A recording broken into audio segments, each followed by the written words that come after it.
you will remember towards the end of the last year, I got the opportunity to talk to some of my colleagues and friends from Taylormade, and they've been very, very approachable and bringing Taylormade to the listeners of the My Love of Golf podcast. And as you know, as a golfer, we're on the dawn of the release of a whole stack of new product. One of those big releases is the new range of drivers, fairways, hybrids and irons from Taylormade. We didn't talk to Matt Beauvais about them, but we are going to talk to my good friend and colleague from Taylormade Australia, Tom Carroll. He's on the other end of the line.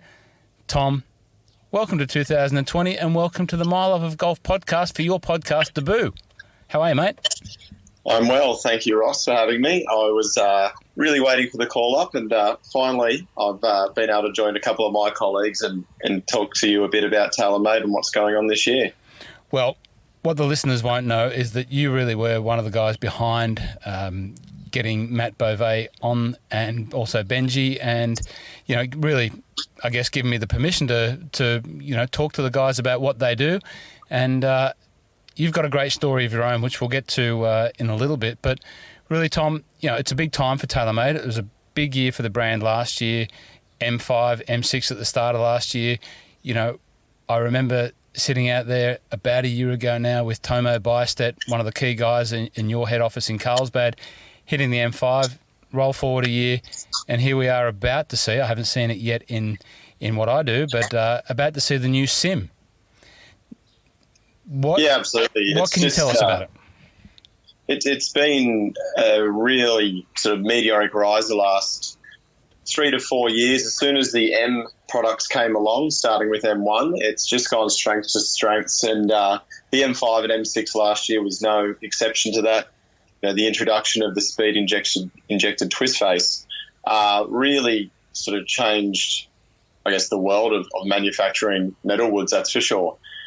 Being able to ensure that every driver is as fast as legally possible is a huge claim, and it's something that only Taylormade can do at this point in time.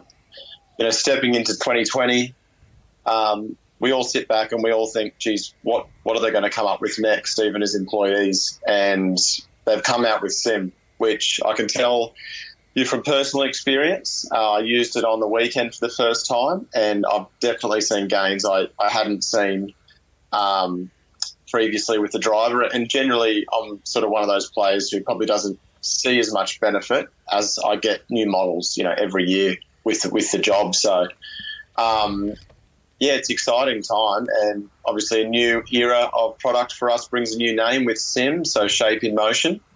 Every time Taylormade changes the name, you can pretty much guarantee it's going to be a groundbreaking product, and I think that's what we've got so far from what I've seen. So Shape in Motion, what is your interpretation, or what's the Taylormade's interpretation of what we are to take from Shape in Motion? Why would you call someone a driver, SIM? I think I know why, but what is Shape in Motion meant to, I guess, reveal about the product? Well, one thing you'll see when you look at the product, especially its side profile, is it's a very unique look. The crown's been raised. There's this huge inertia generator out the back, which was in M6, which is where you get all the stability and consistency from a forgiveness standpoint. I think the big key for this driver, and Taylormade hasn't done it before, I don't think anyone has, it's been able to combine ball speed, forgiveness, and aerodynamics. By shifting the inertia generator on the bottom of the club or the back of the club sort of slightly clockwise, 18 degrees, I think, from memory, it's allowing the player to gain more club head speed in that impact area. So, we've seen huge gains, and we've seen up to 5 mile an hour club head speed gains in our own testing, which don't hold me to. That's just our testing in our own facility.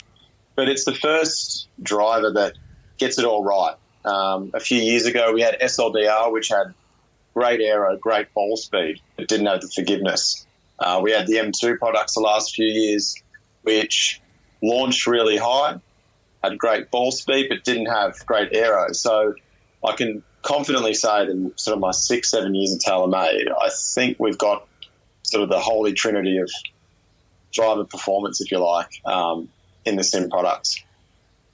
Now let's wind back. Let's go back to Inertia Generator. And you said Inertia Generator is there for forgiveness. Now, just describe if someone's had a look at the picture of a sim, and you wouldn't be a golfer if you hadn't seen it because it's been everywhere.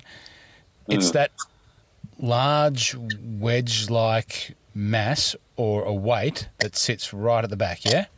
Yeah, and you said it's canted off to the tune of how many degrees? 17 degrees, I think, but don't hold me to that. It's within a degree of that. Sure. But that's canted off there, I'm assumingly, to increase the speed of the club through impact, and that's the right amount of positioning for that to be optimising the speed for, the majority, if not all people, as they swing the club down through impact. Is that correct? Yeah, absolutely. So, when the club head is on its way down, 2 feet out from impact, the face is open. You actually need to change the weight off to sort of slightly off to 17 degrees in order for it to match your swing path. It doesn't make sense to have the weight directly straight or parallel to the ground because we don't swing in straight lines. So it's probably hard to explain, but it's quite easy to see. Yeah. And we've got a lot of sort of videos on YouTube. But essentially what they did from a testing and R&D standpoint is they took it to a wind turbine, sort of similar to what, jet aeroplanes would use. They put it in there and just keep changing it around until they find the sweet spot, which is going to reduce drag as much as we possibly can. I mean, the only reason we got to this point is the fact we've been able to use carbon for a number of years now and have basically worked out how to move these mass properties around to best suit the majority of golf swings. In majority, I would say all golf swings, because this is going to benefit your good players all the way through to your entry level. Now, if we focus on the bottom of the club for a minute longer, so on sim, you have the movable weight port. Yep. What's the correct terminology for that? So we've got the T-track. T-track. Last year was T-track. Now we've only got the single sliding weight. The reason why we got rid of the T-track, which was sort of last year, and the wide track, wide track was last year, T-track was the year before, was basically all our players, and what they found through testing is most of our players, good players and all the players that we have fitted in our labs and things like that, would normally have one of the weights in the most forgiving setting and then have one of the weights in the shot shape that they desired, either more fade or more draw. So knowing that, essentially what they've been able to do is just set the weight in the inertia generator as far back and make it slightly heavier to give that forgiveness, while still having a sliding weight to help you with a slight draw or slight fade, depending on what your preference is.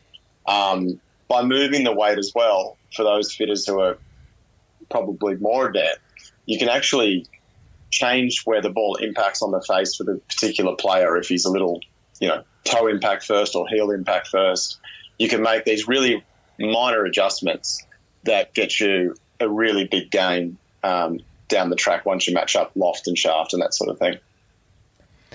Now, the sim with the movable weight, ideally as a player, who's that best suited to from your perspective? Who would best fit into that driver? Because there are a number of drivers in the family, and we'll talk about the others in a sec, but who's going to be best suited with having a movable weight that you can move across the face? The movable weight can suit anyone who wants to change their ball flight and has a preference. Certainly the Sim's got a much lower profile, and it actually has a slightly smaller face than the Sim Max and Sim Max D, right. Which is in the family as well. So even though they're all 460, the surface area of the face actually changes model to model. So you would say the Sim, if you were to put a handicap or a sort of a performance, a baseline on it, you'd be looking at, a good ball striker up to the handicap, maybe 15. Now, that's not to say that someone higher than that won't use it. Yep. It's certainly a slightly better player's driver. In saying that, though, you'll find on tour, and it's been the same for the last few years, just as many guys use and girls use the forgiving driver, as they do the adjustable. So it's really horses for courses, and that's where the fitting aspect of all this premium equipment is so important. So then what else do we need to talk about on SIM? So we've still got the speed injected face, we've still got twist face. Yeah, it's one of those things. It's really a culmination of previous technologies, and we've been able to marry it all together. Yep. I mean, what I like most about this driver is the look. Yep. I think going back to it's sort of a chromium plated carbon. It's got blue. It looks fast. It sits as square as driver I've ever seen, but yet you've got all this technology. Generally when you put so much technology in a driver, it starts to look a bit funky. You think back to the 10 years ago drivers that were triangle and square, and all the suppliers were doing it in order to find, this holy trinity of speed, forgiveness, and aero, where this is just a really, sexy package is how I describe it.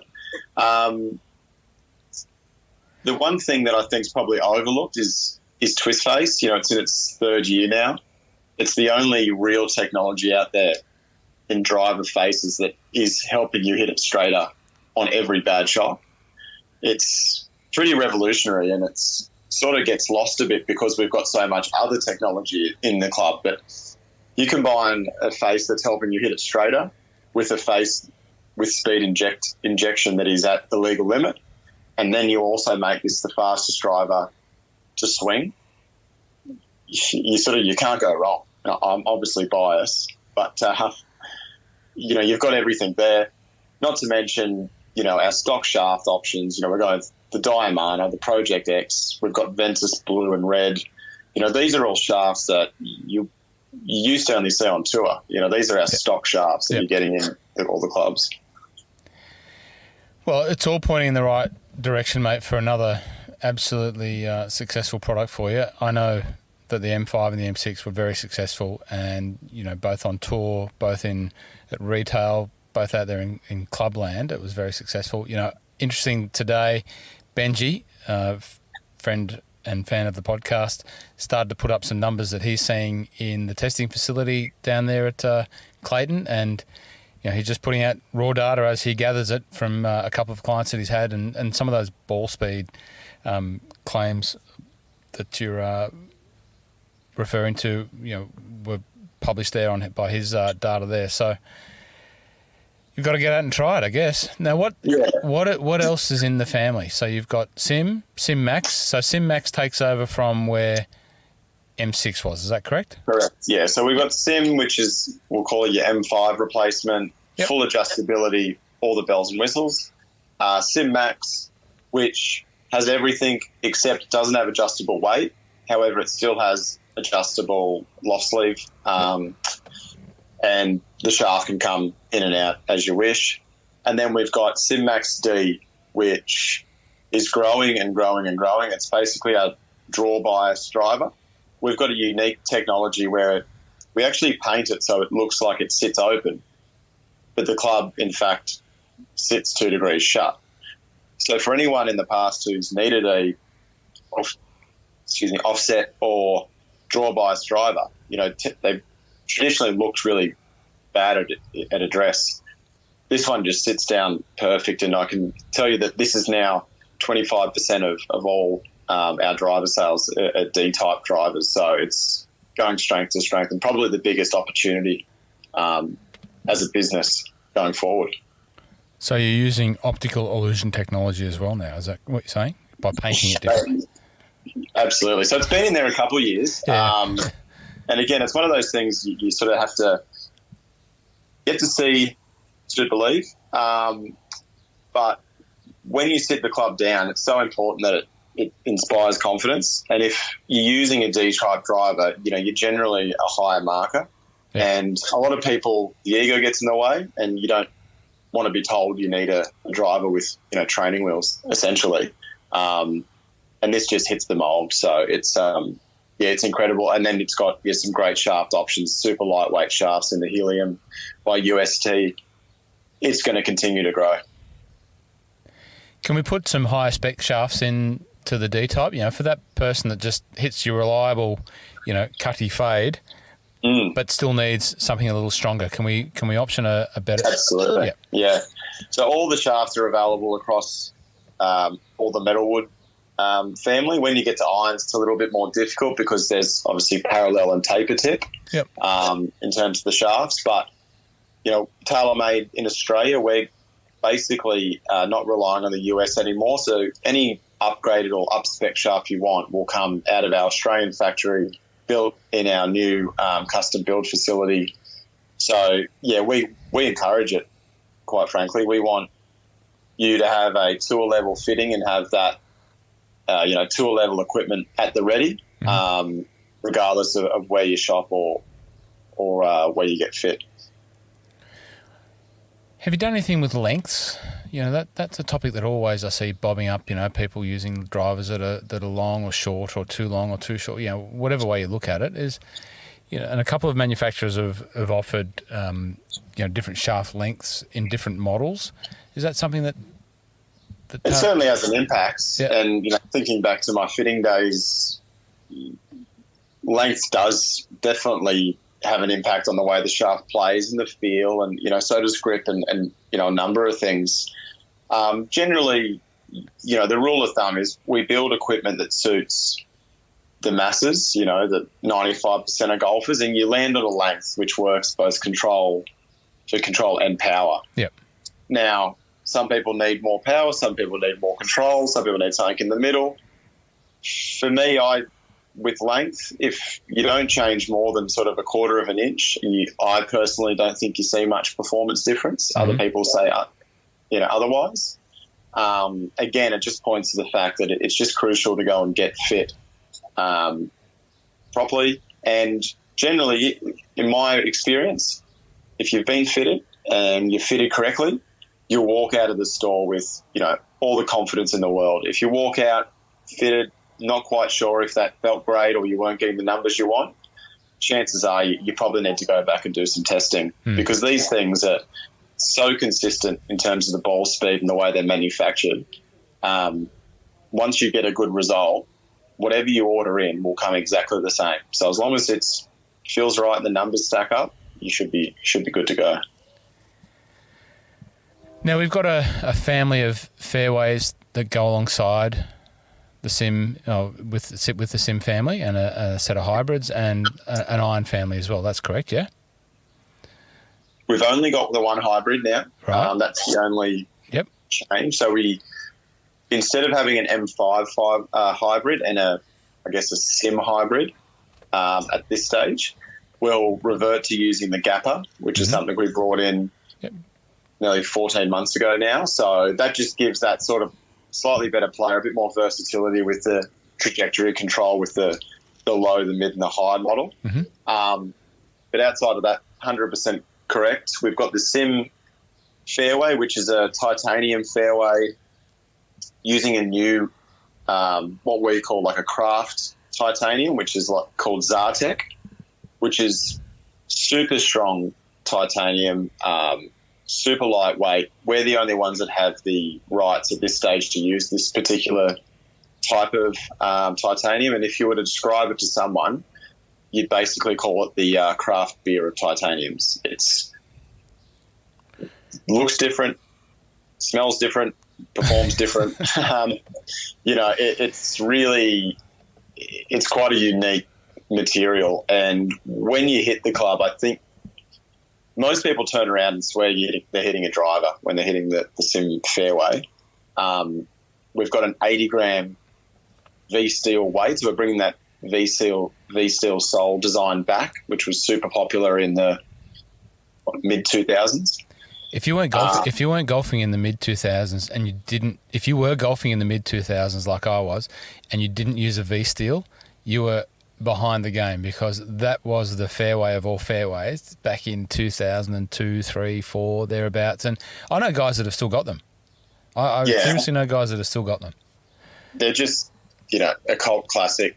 Like the original rescue clubs and the V-steel and the RBZs. We've been lucky that over the years, sort of 3 woods, we've just we've just nailed. And, so much to the point where, we're obviously releasing clubs every year, but people tend to hold on to their Taylormade 3 woods because they're just so good. In saying that, though, this one, it's a bit of a different beast. It's got a larger head than last year's M5 equivalent. It's obviously made of the new titanium. It's got a much wider, deeper speed pocket. Plus, it's got this, huge 80-gram weight stuck to its sole. So I've actually got samples of just the sole at the office. It's 80 grams is a lot of weight on a golf club. It really gives that super low CG, high launch, low spin. It's a rocket. It's going to be an instant classic. The only challenge people are going to have is where it actually sits in their bag, because it will go sort of driver length distances. So we expect this is the one that, a lot of the tour players will use. It'll be the one that you recommend for the player who can't hit drivers. Some people just can't quite hit drivers for the bigger heads. Yep. This is going to be a really, really versatile club, and it's just premium. Diamond it, limited shaft in it, craft titanium. It's got it all. So it's native at 15, and you can dial down and up, yeah? Yeah, so we've got the Rocket 3 in 14 degrees, which is a slightly stronger option. Then we've got the 15 and 19, 2-degree loft sleeve either way. So still lots of adjustability. The only change that you'll see this year is we don't have a movable weight in terms of altering ball flight. A lot of people had a lot of different opinions on that. Reality is that for a 3-wood, given the contact that you do make with it, it's often hard to get that, I guess, variance in ball flight from the weight. Where the V-steel, the way it basically cuts through the turf, reduces that much friction that it's just going to give you overall better flight, and then you've still got some adjustment in the hosel for the loft. Yeah, right. So what about the iron family, mate? What do we see there? So before I go on the irons, I'll just go quickly into the other sim fairways. Yes. Not to sorry about that. Not to discount them, but we'll have the Sim Max, which will be the non-adjustable, which is where you get your array of lofts. So you go down to Rocket 3, which is 14 degrees, all the way up to a 9-wood now. Are we going to see a high launch? No. Right. So, okay. And I can tell you why. Okay. We did have high launch for quite a while. The reality is, with the heads being slightly bigger, like the Sim Max is 185cc, and they're using lighter materials, we get so much weight back in the club now where launch isn't an issue. Right. In the past, you needed to add loft with 3 woods to get it up and get the ball spinning. We've gone sort of the other way now. So Sim Max, you're still going to see a lot of it on tour. It's steel in the head, so it gives a more, I guess, firm feel. From the top, sits very square, very similar to what the Sim does. But you'll find they'll have slightly different performance characteristics that you'll just have to get fitted to, I guess, determine which one's best for you. And then you move into the Sim Max D, which is the draw-based fairway, which does actually have higher lofts because that player, needs that help with the launch. So it's a 16-degree 3-wood, for instance, instead of the 15-degree. Yeah, but that's got a bit of draw bias, right? A bit of draw bias, yeah, but still has the same technology, so it sits fairly square. And then the Sim Max Rescue, which just covers off the family, virtually mirroring the technology from the 3-wood, just in a smaller package, going all the way up to a 7 Rescue, which is 31 degrees. Mate, there's something in there for everyone. I think we've got everyone covered. We didn't do the high lofted stuff that well in previous years. We've had a calling for it. It's certainly more in vogue. And, the other flip side to what I guess most people don't realise is there's just a huge market in ladies golf. Ladies golf's going through the roof. And typically those higher lofted clubs is what suits their games best. So we're really able to cater to the men and the ladies now, where before we were probably a little male-centric. And now it's a lot more, I guess, even across the two. Yeah, right. Certainly makes it easier at retail level, I think, when you've got, a good representation of his and hers.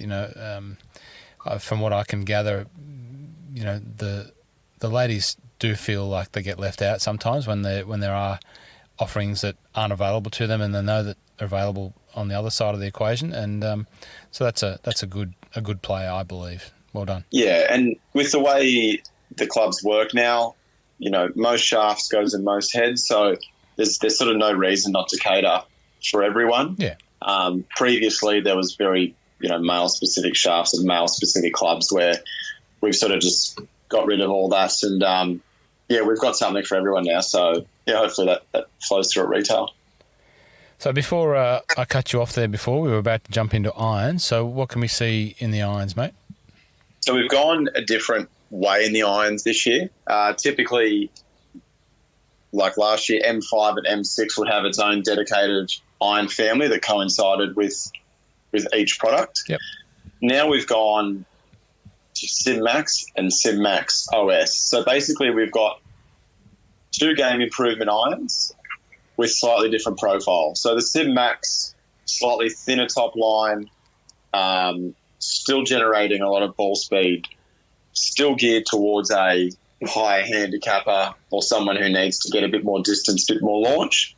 And then we've got the OS, which has got a more, progressive offset, thicker top line, much wider sole for that player that might hit behind the ball a little, often needs sort of maximum distance, the best sort of height possible you can get in the iron.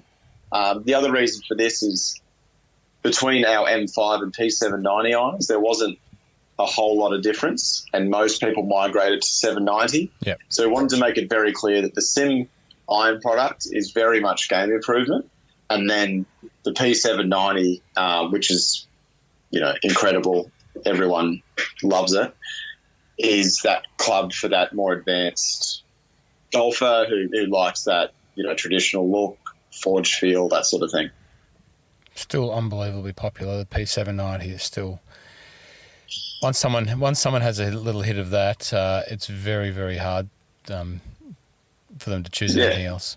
And to be honest, it's probably it's so popular that it does make it difficult to make other products stand out. Yeah.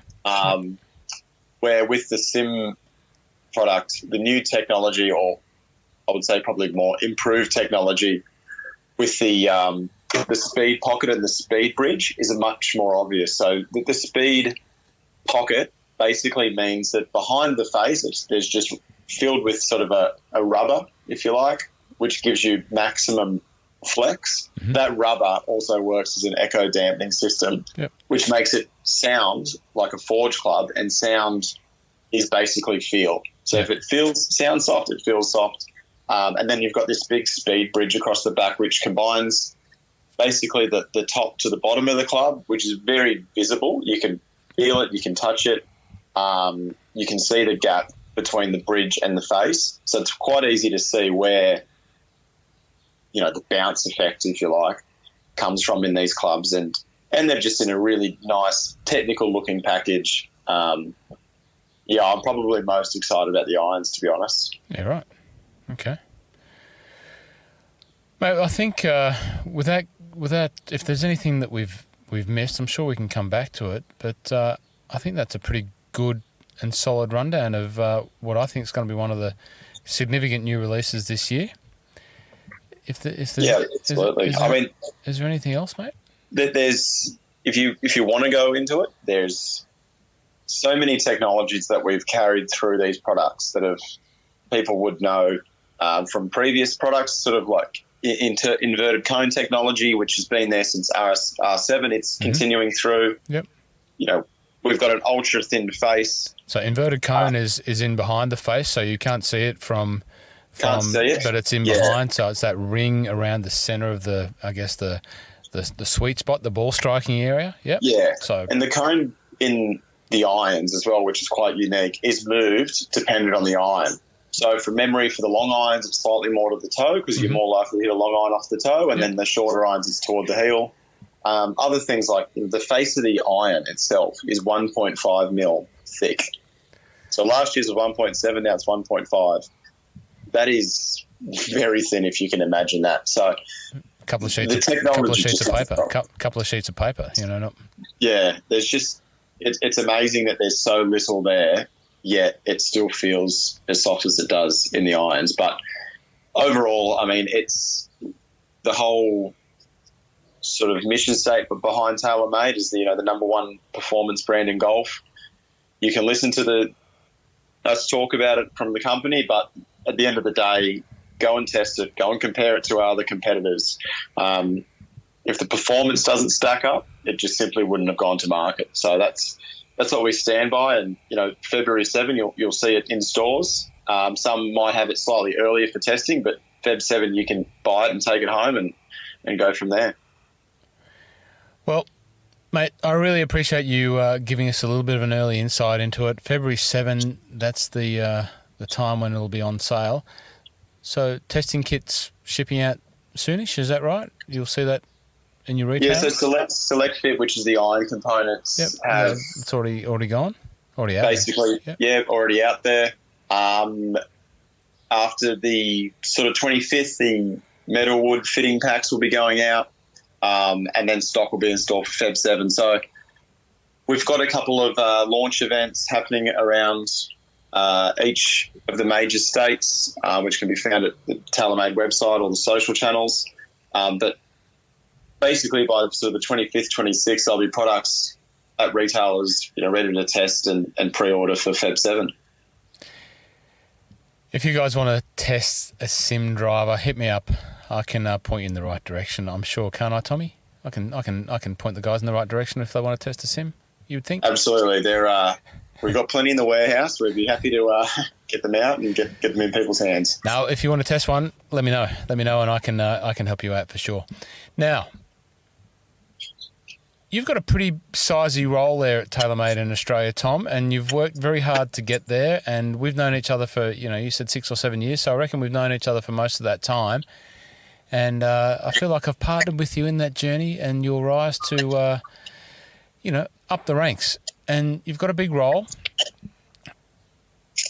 What is that? What is that role? What do you do? What is your role as Tom Carroll in Taylormade Australia Pacific? So I probably should find my exact title.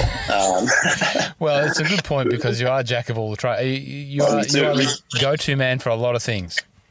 Yeah, effectively I'm the key account manager for Australia and New Zealand. That's everything from managing the sales team and what they do to setting the sales strategy, working with marketing to figure out how we're going to get these products out to market, working with our experiential team to basically find a process and make sure we're fitting guys correctly and getting to the right accounts to fit as many people as we can, all the way through to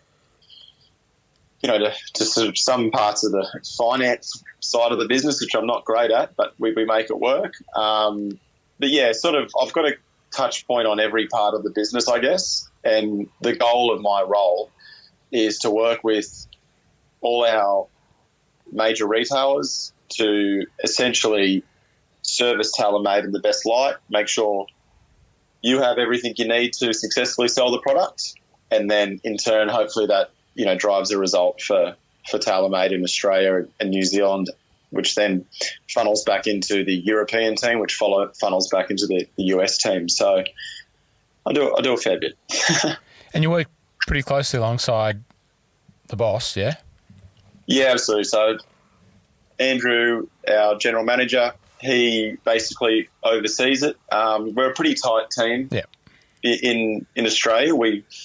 We definitely don't have as many staff as some of the other big companies, but I think that's more because of the experience we've all got. We've all been in golf a long time now, and we've all been in the sales, wholesale sort of realm for a while. So we do a lot with a little, I guess you could say. Now, mate, you said you've all been in golf a long time. Excuse me. Where did your golf journey start? Well, my golf journey started when a sport that's dear to your heart, which was soccer. sort of fell to the wayside for me for a few injuries. So I was pretty certain I was going to play soccer for my whole life, and then that sort of fell apart. I was about probably 11, 12 years old, playing with Dad and Grandpa, that, the golf bug got me, like it gets a lot of people. And from the ages of 12 through to 19 or 20, I don't think I would have spent a day not on a golf course. It's just working hard, practicing hard, training hard to, hopefully get to a point where I can have a crack and, try to do what Cameron Smith did today and have a win on tour. And didn't quite get to the lofty heights I wanted to, but I was able to have a lot of great experiences and have a crack at making it. Before you went to have a crack, did you do a traineeship? I've forgotten. Did you come through that? I did. So I did a year of a traineeship. Yep. And at this stage, with the way the trainee system worked, I was playing quite well. So I had what they called at that stage a national ranking, not sure what it's called now. So I was able to get into a lot of sort of tier 2 events, bigger pro-ams, bits and pieces. And rightly or wrongly, I thought, the pro shop life wasn't really for me at that stage. So I packed my things up and tried to become a full-time sort of touring pro at the age of 19. And, sort of went down that path there. So I didn't go through the whole system and then just focus on my playing career for sort of the next 2 or 3 years after that. Where did the playing career take you, mate? I know a few of the destinations, but where did you get to see as a playing professional out there on the various tours that you applied your trade on? Yeah, well, I did. So there's, I guess, for the guys who know golf, they'll understand how it works. But unless you're a Tiger Woods or one of those players, you don't just get invited to go on tours. You need to work through the mini tours. So I went over to Europe and the UK and played a number of what they call basically pay-to-play tours. Euro Pro is probably the most known one, which is sort of a level below the Challenge Tour. So had a bit of a crack there, played a number of events through Europe, in Austria and Germany. They've all got their different mini tours, if you like. Up in Scotland, there was a great little tour there. So got to see most of the UK and Europe. Had a couple of events elsewhere. I went over to Hawaii in 2012, I think, to qualify for the Sony Open, and nearly got there, didn't quite. But, after that all sort of finished up. I probably did that for a year overseas, and then, like a lot of the young pros, you run out of confidence, and more importantly, you run out of money, and you have to start getting a job. Yeah. Do you regret it? Any regrets? Oh, I think in hindsight, going and turning pro and trying to do the tour thing at 19 was a bit naive, given you've seen how good a lot of these guys go, after the age of sort of 35. So I'm 30 now. I could have still been chipping away at it. In saying that, though, it wouldn't have given me the opportunities I've had and the sort of unique experience that's helped me, rise up the ranks at Taylormade. I think there's a lot more security in my role than there was playing, that's for sure, particularly with the way I hit driver. There's really no security in that. But, mate, some of those experiences that you would have had, I'm sure, have gone a long way to build a lot of resilience in your personality and given you a lot of humility and also a lot of humour, which I know you're one of the funny guys that I get to deal with.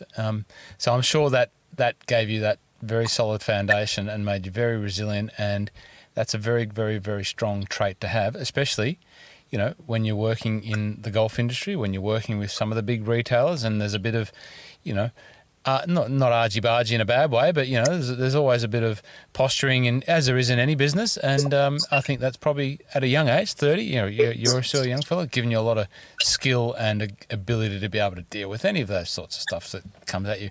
Now, mate, you must have a couple of funny stories from the days on the Euro Tour, trekking around with, dirty undies in your bag and, inside, outside, and wearing the same pair of clothes for 3 weeks on end? No? Yeah, I've got a couple.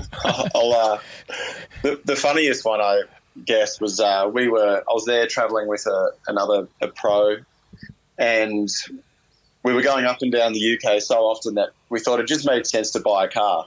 So we found a car, a connection of a connection, cost us £1,000, and it was a really good car, Ford Focus, much better than £1,000 would normally get you. So anyway, we didn't really think anything of it. Drove the car around for about 3 months until we're in a town called Inverness in Scotland, and the police pulled us over.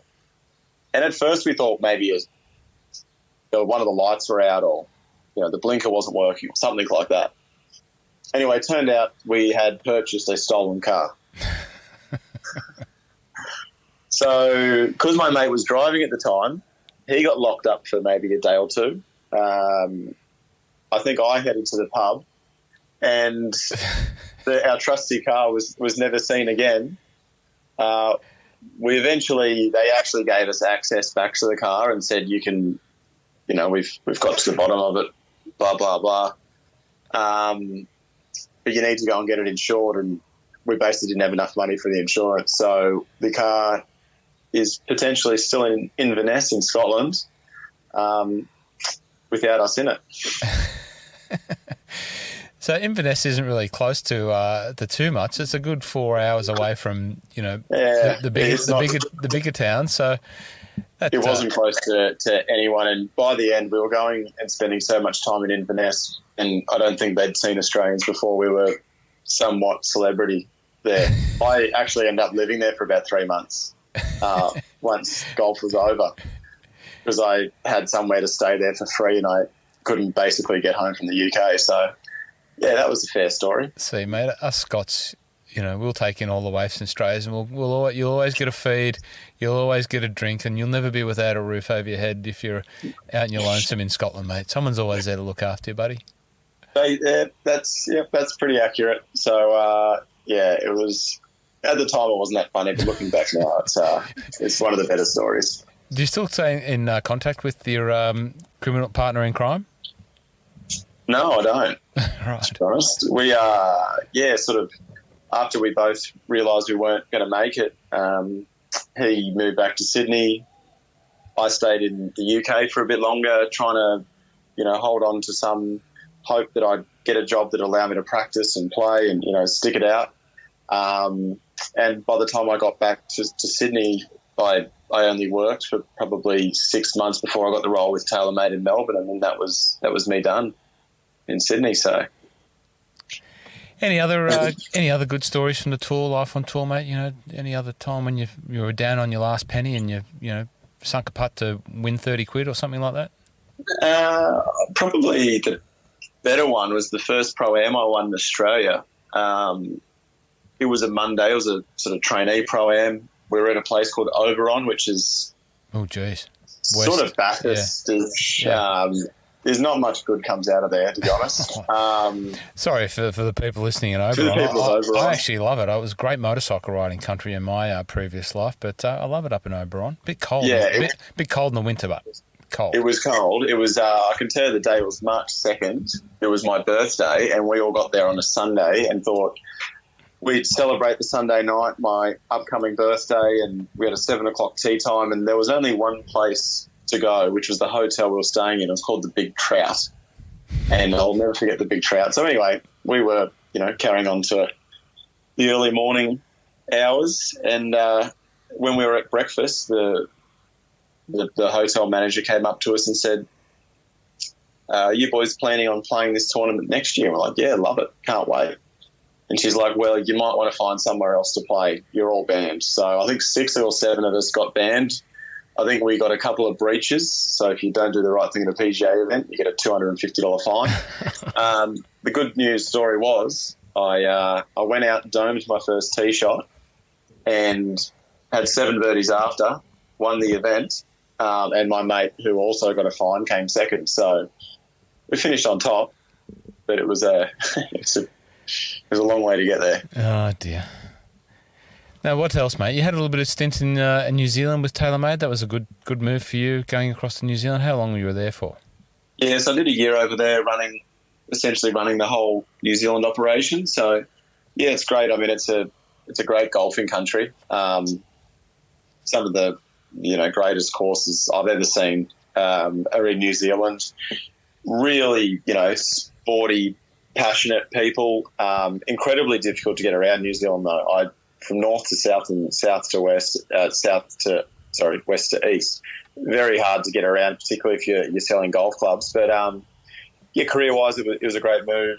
Able to prove that I could do the job on a national scale, and also made some great contacts over there. And the guys over there really get the most out of their businesses, and the golfers, because the weather's so haphazard, they just play in all conditions. I've never seen anything like it. They literally go out there and play in gumboots. It's crazy. But great for a golf trip if anyone ever gets there, especially the South Island. Favourite destination in New Zealand? Oh, Queenstown. Queenstown, yeah. Yeah, it's got if you time it right, you can nearly play golf, ski, and go sort of whitewater rafting in the same day, plus the wineries as well. So you can have a lot of fun, though. You better make sure you save your dollars up. It's not cheap. They see the Aussies coming from a mile away. Yeah. Did you get to play Titirangi while you were there? Speaking of a little bit of architecture speak. Titirangi, yeah. I played there quite a bit. Yeah. I know it's got it's a Mackenzie, isn't it? Yeah, it is, yeah. Yeah, it's a typical parkland course. It really, these days, with the length that we're all hitting it, you can certainly overpower it, though I do remember playing it and seeing all these, sort of 300-metre par fours and just blazing away, and there's a lot of balls that ended on a lot of roads that day. But, yeah, incredible course when you actually sit back and look at where it's located. It's warehouses around, and you'd never know that quality of golf course is actually it's in there. Tucked away. Absolutely. But it's a great track. It just shows you don't have to make courses super long to make them enjoyable and challenging at all levels. Now, mate, just a few more little get-to-know-you questions just to finish. Favourite sporting team? Probably the West Tigers. Jeez. How are they going to go this year? Yeah, probably ninth again. Yeah, okay. Yeah, no, you're a very passionate Tigers fan. Yes, I'll stick with my Tigers, even though they don't really help me out too much, but I do love them. Lowest score you've ever shot over 18 holes? Well, there's a bit of an asterisk on it because I have shot 59, but it was on a par 67. But the lowest score, I guess, good score, I shot a 65 at Metro, so that was 7 under. Lowest score in a tournament was a 66. That's pretty good. Yeah, it's a long way off where you need to be, but always got a bit nervous when I got to 4 or 5 under. Favourite golf course in Australia? Well, this has probably changed a bit. I would say after playing your course, Peninsula, a couple of times, that's really risen up the ranks. But I would have to say I was fortunate enough to play the Australian last week. I just love the Australian. I used to work there. I wouldn't say it's the most memorable course, but just overall practice facilities, clubhouse, course, field, condition, greens. Absolutely love that place and would join there in a heartbeat if I could. Seems to be quite polarising. It doesn't rank in the rankings very highly at all, and it, you either sort of love it or you hate it. It's from what I can gather. I've only been there and played it once, and it was the place that I grew up. Driving down the freeway on the way to the airport or the way to whatever part of Sydney, and just seeing the pointed roof of the clubhouse and wondering what was behind there. And it was only last year that I got to see it, and I can see the appeal. I can definitely see the appeal, but it certainly cops a bit of polarised opinion. But that's golf. That's golf. Yeah, and I think for me, hitting it, probably longer than the average player, it's one of the few courses where the bunkers and the things still sort of challenge me off the tee. Might sound a bit arrogant, but it's a long golf course. It's a real tournament style long golf course that requires you to hit a lot of mid to longer irons into the greens. So it's something that, particularly playing in Melbourne, you don't really get. You know, you have a good day on the sand belt. You know, you can go around not hitting anything longer than an 8-iron unless the wind's up. So yeah, that's the sort of thing I like about it. But I can totally see where people might, you know, some people might even call it boring. You can see where they're coming from, but it's my number one. The number one tip that you'd give to any beginner golfer? Hit it hard. Bang. Swing it hard. I've seen a lot of guys that I played with, and if you don't develop that speed young, you really struggle to get it later on in your career. I mean, it's not saying that you have to swing it off your feet every time, but unless you can generate some club head speed, it's really hard to compete and play the game. By having some speed there as well, you get the most out of your equipment. Like when you hit a lob wedge, it'll go high. It won't just come out, you know, medium length. You can get 3 woods in the air.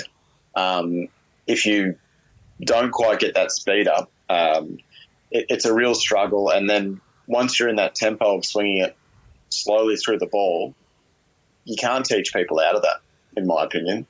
So hit it hard and find it, and hopefully over time it starts to straighten up. That tip is gold, I believe. I come across that sort of concept every day, and I say, you know, give it a hit, and once people wind up, you know, they get going, but they just have this concept that they've got to hit it smooth and slow and easy, and so you can be smooth and fast at the same time, I guess. And the thing that I push to everyone, obviously being on the side of the supplier, is the equipment we build now is designed for you to smack the cover off it. It's more forgiving. The heads are bigger. It's all designed for you to hit it harder, which is what the tour players do. They want clubs more forgiving so they can hit them harder and hit them slightly more off centre. So if you're going to spend the money on the technology, you may as well get the full effect of it and give it a bash. Tommy, I think on that little bit of gold, I will let you go. You're up there in Brisbane just spreading the good word of the brand. We'll call it on that. It's been a great insight both into the product of the new SIM release that's February 7 and a little bit of it. Sorry, go on. That's it. Sorry, yep, Feb 7. And a little bit of an insight into the world of Tom Carroll, number 2 at Taylormade, I'm going to say. Yeah, I'll take that. But, mate, awesome work. Thanks for your time. Really appreciate it.